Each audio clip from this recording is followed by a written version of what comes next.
Ça va être l'opération du siècle sur les marchés financiers que tout le monde attend depuis plus d'1 an.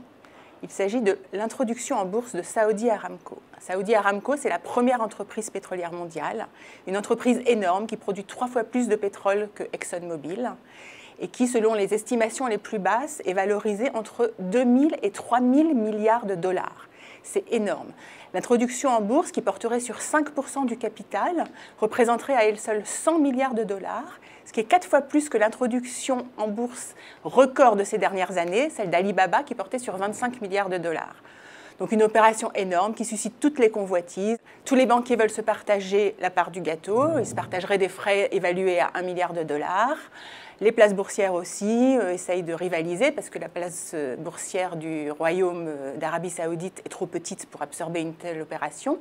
Donc on parle de New York, Londres, Tokyo. Le premier obstacle à surmonter, c'est celui de la transparence, parce que pour l'instant, on ne sait pas grand-chose sur Saudi Aramco. Ils publient des chiffres de réserve estimés à 261 milliards de barils depuis des années, donc on se dit quand même qu'elles ont dû évoluer. Donc tout le monde attend avec impatience d'avoir des audits indépendants sur le niveau de ces réserves.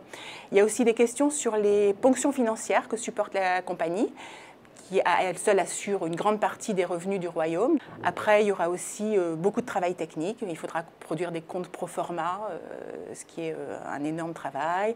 Il faudra débarrasser un petit peu le groupe de ce qui fait hors pétrole, parce que c'est une société qui, au fil des années, a été, comme elle avait beaucoup d'argent, a été amenée à avoir un rôle je sais pas, dans la construction d'universités, les constructions de complexes sportifs. Donc il faudra établir des comptes pro forma sur 3 ans, ce qui est un travail énorme. Il faudra aussi produire le contrat de concession, car les réserves de pétrole appartiennent au royaume et non pas à la compagnie.